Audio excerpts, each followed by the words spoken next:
ஆண்டின் பொதுக்காலம் 4வது வாரம் புதன்கிழமை. நற்செய்தி பகுதி மார்க்கு 6, 1-6 வரை.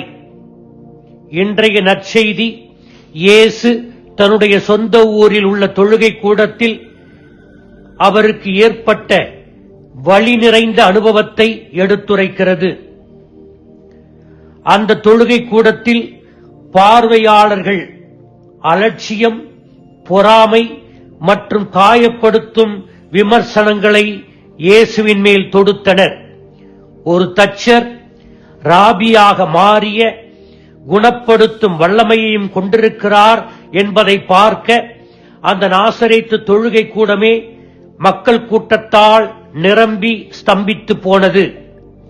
மற்ற கிராமங்களிலும் நகரங்களிலும் அற்புதங்களை நிகழ்த்தியது போலவே நம் சொந்த ஊரிலும் நமக்கு பழக்கப்பட்ட தச்சராக இருந்து ராபியாக மாறியவர் அற்புதங்கள் நிகழ்த்துவார் என்று நினைத்தனர்.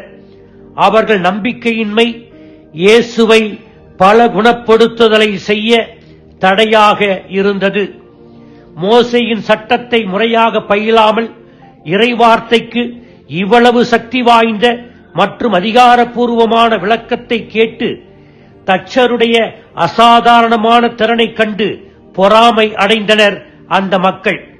சமூக அந்தஸ்தில் தச்சு தொழில் மிகவும் தாழ்ந்ததாக அன்றைக்கு கருதப்பட்டது. இவ்வளவு தாழ்ந்த குடும்ப பின்னணியிலிருந்து வந்த இயேசுவை இறைவாக்கினராக அவர்களால் ஏற்றுக்கொள்ள முடியவில்லை. வாக்களிக்கப்பட்ட மெசியா இவர்தான் என்பதையும் அவர்கள் ஏற்றுக்கொள்ளாமல் தெய்வ நிந்தனையாக அதனை திரித்து கூறினர். இயேசுவினுடைய உறவினர்களையும் அவர்களுக்கு தெரியும். அவர்களும் சமூக அந்தஸ்து இல்லாதவர்கள். அவர்களுடைய நம்பிக்கையின் பிரபலமான இறைவாக்கினர்கள் எலியா மற்றும் எலிசாவின் உதாரணங்களை இயேசு மேற்கோள் காட்டி, நம்பிக்கையற்றவர்கள் யூதர்கள், புற இனத்தாரை நிரம்பியவர்கள் என்று புற இனத்தாருக்கு ஆதரவாக பேசியது நாசரேத்து யூத மக்களை மிகவும் புண்படுத்தியது. சகோதர சகோதரி, பண்டைய எபிரேய, அரமாயிக் மற்றும் பிற மொழிகளில் வெவ்வேறு அளவிலான உறவுகளை பெயர் சொல்லி அழைக்க சிறப்பு வார்த்தைகள் இல்லை. தமிழில் ஒவ்வொரு உறவையும் குறிக்க சரியான வார்த்தைகள் இருப்பது போன்று அன்றைய மொழிகளில் அப்படி இல்லை. எனவே பொதுவாக ஒரே குடும்பத்தை, கோத்திரத்தை, பழங்குடி இனத்தை சேர்ந்தவர்கள் அனைவரும் சகோதரர்கள், சகோதரிகள் என்றே அழைக்கப்பட்டார்கள். இயேசுவினுடைய உறவினர்கள் தாய் மரியாவின் வகையராக்களாகவும் புனித யோசேப்பின் வகையராக்களாகவும் இருந்தனர். மத்தேயு தன்னுடைய நற்செய்தி 13வது அதிகாரம் 55-56 இயேசுவின் சகோதரர்கள் ஜேம்ஸ், ஜோசப், சைமன் மற்றும் யூதாஸ் மற்றும் வேறொரு இடத்தில் மத்தேயு 6:3 இயேசுவின் சகோதரிகளும் நாசரேத்தில் வசித்து வந்ததாக குறிப்பிடுகிறார்.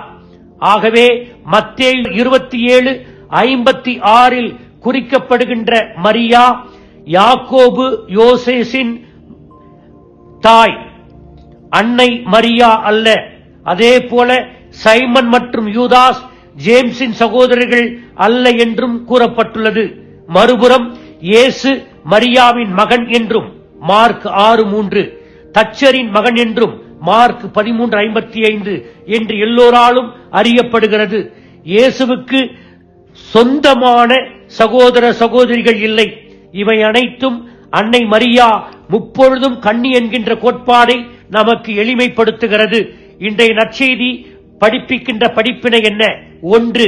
நாமும் நமது நண்பர்களிடமிருந்தும் உறவினர்களிடமிருந்தும் நிராகரிப்பு, காட்டிக் கொடுத்தல், அனாதையைப் போல நம்மை கைவிட்டு விடுதல், நம்பிக்கை துரோகம், புறக்கணிப்பு, நம்மை தவறாக பயன்படுத்துவது போன்ற வழிதரும் அனுபவங்களை அனுபவித்திருக்கலாம்.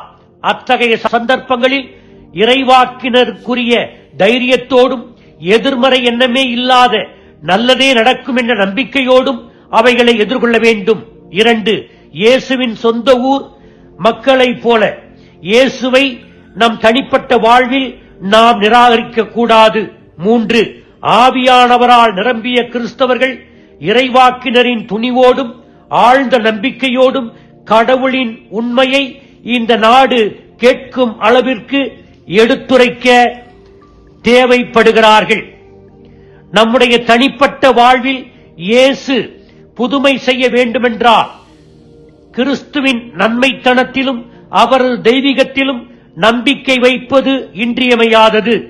நமக்குள் வாழும் ஆவியானவருக்கு பணிந்து நடந்தால் நம் வாழ்வில் கடவுள் அதிசயங்களை நிகழ்த்துவார். நற்செய்தி நமக்கு சவால் விடும்போது கடவுளுக்கு நன்றி செலுத்தி அந்த இறைவாக்கு குரலை நாம் இதயத்தில் மரணிக்காமல் பார்த்துக் கொள்ள வேண்டும். அதற்காக தொடர்ந்து மன்றாடுவோம். ஆமேன்.